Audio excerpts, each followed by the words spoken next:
எல்லோருக்கும் வணக்கம். எல்லாரும் எப்படி இருக்கீங்க? நாங்கள் ரொம்ப நல்லா இருக்கிறோம். இன்றைக்கி ஒரு ஃபுல் டே ரொட்டீன் ஒர்க் தான் பார்க்க போகிறோம். வாங்க வீடியோக்குள்ளே போகலாம்.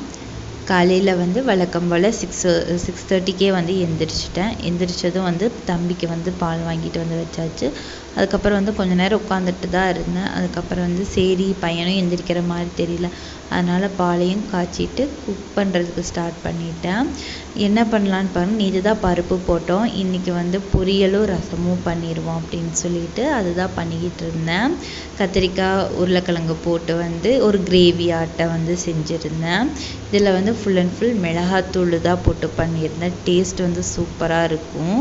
சாதத்துக்கு போட்டு பிசைஞ்சு சாப்பிட்றதுக்கு சூப்பராக இருக்கும். அதுக்கப்புறம் எங்கள் வீட்டுக்காரங்களுக்கு உடம்பு சரியில்லை, ஃபீவர் வர மாதிரியே இருந்துச்சு அப்படின்னு சொன்னார். அதனால் அவருக்கு மட்டும் ரசம் கொஞ்சம் நிறையாவே வச்சுருந்தேன். சாப்பாடும் பார்த்திங்கன்னா இண்டக்ஷனில் தான் வச்சுருந்தேன். அதுவும் ப்ரெஷர் அடங்கிருச்சு. ஹாட் பாக்ஸுக்கு ட்ரான்ஸ்ஃபர் பண்ணிட்டேன்.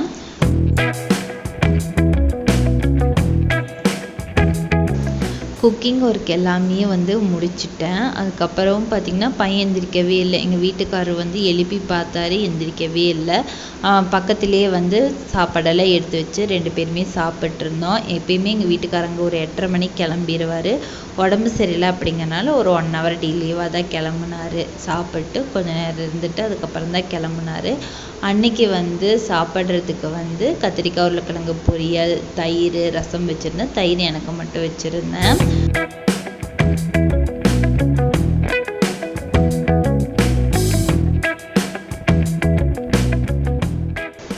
சாப்பிட்டு காலையில் குக் பண்ண பாத்திரம் மட்டும் இருந்துச்சு, அதையும் கழுவி வச்சுட்டு பையனோட துணியை துவைக்கிறதுக்கு ஊற வச்சுட்டு வந்துட்டேன். இட்லி மாவு சுத்தமாகவே இல்லை. 2 பேருக்குமே உடம்பு சரியில்லை. அதனால் இட்லி கண்டிப்பாக தேவைப்படும் அப்படின்னு சொல்லிட்டு அரிசி, உளுந்து, வெந்தயம் எல்லாமே ஊற வச்சுட்டேன். இந்த தடவை ரேஷன் அரிசி கிடைக்கவே இல்லை எனக்கு. அதனால் இட்லி அரிசி தான் போட்டு ஊற வச்சேன்.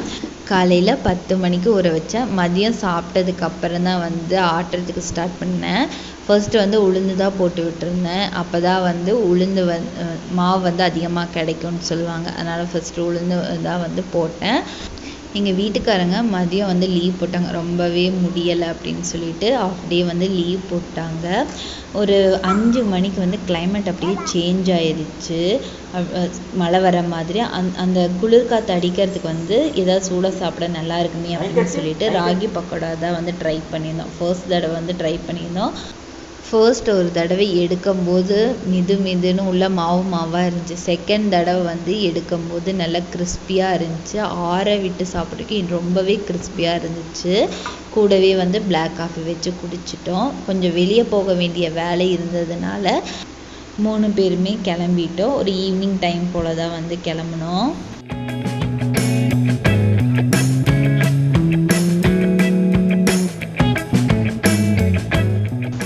வெளியே போயிட்டு வந்ததும் ஃபர்ஸ்ட்டு கிச்சனுக்குள்ளே கிரைண்டர் தான் போட்டு விட்டேன். உளுந்து ஆட்டினதோடு சரி. அப்புறம் கரண்டு போச்சு, வரவே இல்லை. கரண்டு வந்தப்போ நாங்கள் வெளியே கிளம்பி போயிட்டோம்.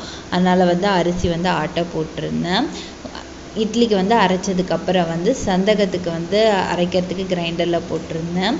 ரொம்ப நாள் சந்தகம் அரைக்கணும் செய்யணும் அப்படின்னு சொல்லிட்டு இந்த தடவை எங்கள் வீட்டுக்காரும் வீட்டில் இருக்காரு அப்படின்னு சொல்லிட்டு செஞ்சேன். ஏன்னா சந்தகம் பிள்ளைக்கு 2 பேர் வேணும். அதனாலேயே இந்த தடவை ஆசையில் செஞ்சேன். ஃபர்ஸ்ட்டு மாவை அரிசி மாவு நல்லா நைஸாக அரைச்சிக்கிட்டேன். அரைக்கும் போதே கூட உப்பு போட்டுக்கிட்டேன். அந்த மாவை அப்போவே நான் இட்லி தட்டில் ஊற்றி வச்சுட்டேன், வேகட்டும் அப்படின்னு சொல்லிட்டு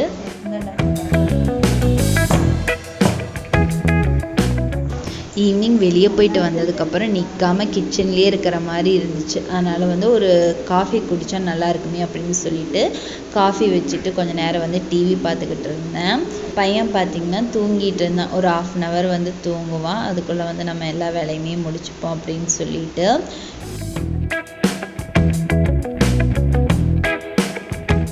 இட்லிக்கு வேக வைக்கிற மாதிரி தான் சந்தகத்துக்கும் அந்த அரிசி மாவு நம்ம வேக வைக்கணும்.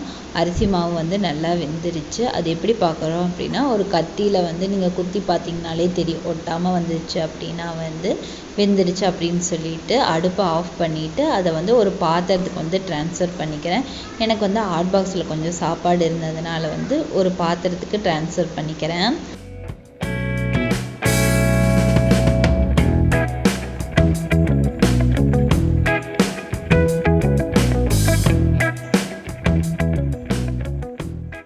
இப்போ நம்ம ஹாட் பாக்ஸில் போட்டோம் அப்படின்னா சூடாக இருக்கும்போது பிழிஞ்சா அப்படின்னா தான் ஈஸியாக வரும். அதே ஆறுனதுக்கப்புறம் பிழிஞ்சோம் அப்படின்னா கல் மாதிரி இருக்கும், பிழிய வராது அப்படின்னு சொல்லிட்டு நானே எங்கள் வீட்டுக்காரர் வந்து டக்கு டக்குன்னு பிழிஞ்சுக்கிட்டு இருந்தோம்.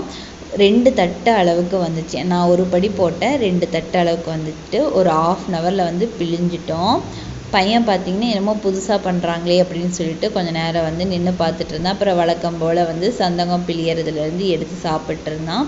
எனக்கு வந்து ஓரளவுக்கு சந்தகம் கிடச்சி. எப்பயுமே சந்தகம் எடுத்தேன் அப்படின்னா கொஞ்சம் நேரம் ஃப்ரிட்ஜில் வச்சுட்டு தாளிப்பேன். இந்த தடவை வந்து எனக்கு தாளிக்கிற மைண்ட் இல்லை, அதனால் வந்து தேங்காய் சட்னி செஞ்சேன். பையனுக்கு வந்து பஞ்சாமிர்தம் மாட்டை வந்து பழத்தையும் நாட்டு சக்கரை இது எல்லாத்தையுமே பிசைஞ்சு அவனுக்கு வந்து ஊட்டி விட்டேன். எனக்கு வந்து ஸ்வீட்டை விட காரம் வச்சு சாப்பிட்றது தான் பிடிக்கும். இந்த சந்தகத்துக்கு எவ்வளோ பேர்த்துக்கு வந்து சந்தகம் பிடிக்கும் அப்படிங்கிறத வந்து கீழே கமெண்ட் பண்ணுங்கள். சீக்கிரமாகவே வந்து சாப்பிட்டாச்சு. அதுக்கப்புறம் வந்து பாத்திரம் வந்து வாஷ் பண்ணிவிட்டு சீக்கிரமாக தூங்கிடுவோம் அப்படின்னு சொல்லிட்டு வாஷ் பண்ணுறதுக்கு போனால் பைப்பில் தண்ணியே வரல. அதுக்கப்புறம் கீழே எங்கள் வீட்டுக்காரங்க வந்து மோட்ரு போட்டு விடுறதுக்காக போயிருந்தாங்க. அப்படியே வந்து ரோட்டில் சின்னதாக வந்து அவங்க வாக் பண்ணிகிட்டு இருந்தாங்க. அதுக்குள்ளே வந்து நான் பாத்திரம்லாம் வாஷ் பண்ணிட்டேன். அவ்வளோதாங்க, இந்த விளாக் இதோட முடியுது. இந்த விளாக் உங்களுக்கு பிடிச்சிருக்கும்னு நான் நம்புகிறேன். இந்த மாதிரி இன்ட்ரெஸ்டிங்கான விளாக் பார்க்கணும் அப்படின்னா என் சேனலை மறக்காமல் சப்ஸ்கிரைப் பண்ணுங்கள். தேங்க்யூ.